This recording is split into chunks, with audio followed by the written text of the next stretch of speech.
Good morning, नमस्कार।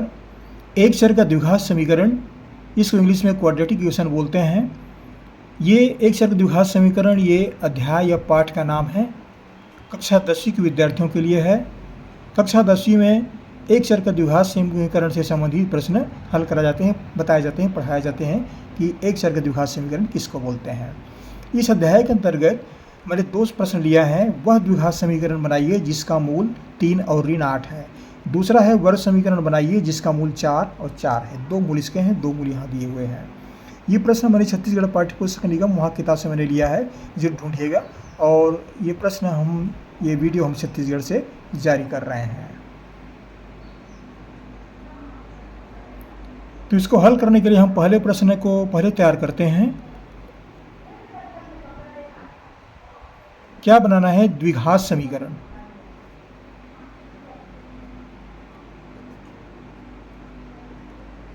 द्विघात समीकरण बनाना है, इसको वर्ग समीकरण ही बोलते हैं। अब यहां पर क्या दिया है? द्विघात समीकरण का मूल।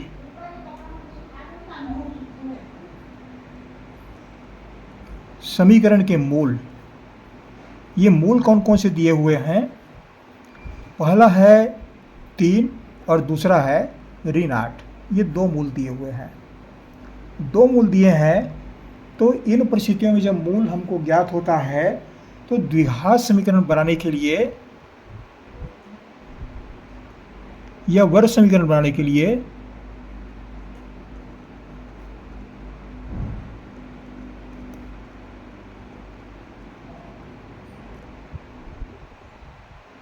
इसका स्वरूप कैसा होता है?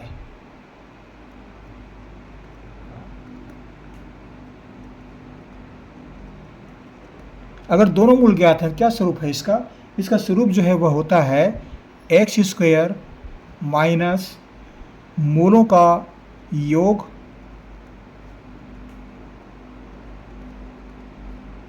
गुणित एक्स धन मूलों का गुणनफल। यहां पर यह आवश्यक है कि 2 मूल ज्ञात होना चाहिए बराबर 0। दोनों मूल मालूम है तब इस सूत्र का प्रयोग होगा। यह सूत्र है ये। अब मूलों का योग करना है, तो पहला मूल कौन सा है? 3 और दूसरा है ऋण 8। तो इन दोनों को जोड़ देते हैं।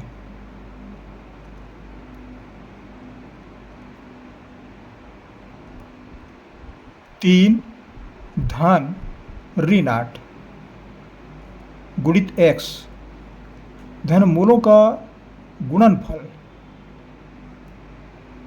3 गुणित ऋण 8 बराबर 0। अब यहाँ पर क्या मान प्राप्त हुआ? एक्स स्क्वायर, ये राशि यहाँ पर आ गया। ये धन और ऋण है तो ये हो जाएगा 3 ऋण 8 गुणित एक्स धन 8 दिया ऋण 24, ऋण चिन्ह को ले आएंगे साथ में, बराबर 0 बराबर एक्स स्क्वायर। ये 3 ऋण 8 कितना हो गया? ऋण 5। ऋण 5 आया और ये ऋण है तो ऋण मिलकर के धन होते हैं। धन 5x, ये धन और ऋण ये दोनों मिलकर के ऋण होते हैं। ऋण 24 बराबर 0। एक्स स्क्वायर धन 5x ऋण 24 बराबर 0। ये क्या है? ये वर्ग समीकरण है। ये दोनों मूल ज्ञात हैं, तो ज्ञात होने पर इस तरह के वर्ग समीकरण तैयार होते हैं।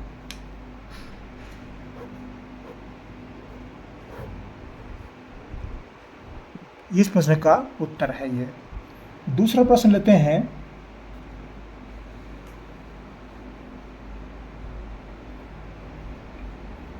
दूसरा प्रश्न क्या है?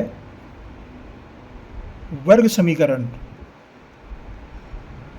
इसके 2 मूल हमको दिया हुआ है।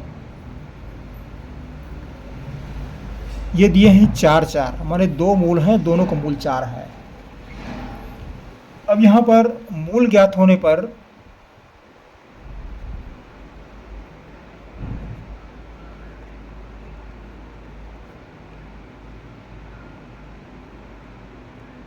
बनने वाले वर्ग समीकरण।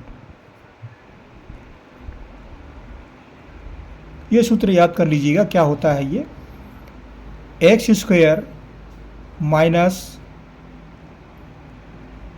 मूलों का गुणनफल योग है, ये गुणनफल नहीं, मूलों का योग है ये, धन मूलों का गुणनफल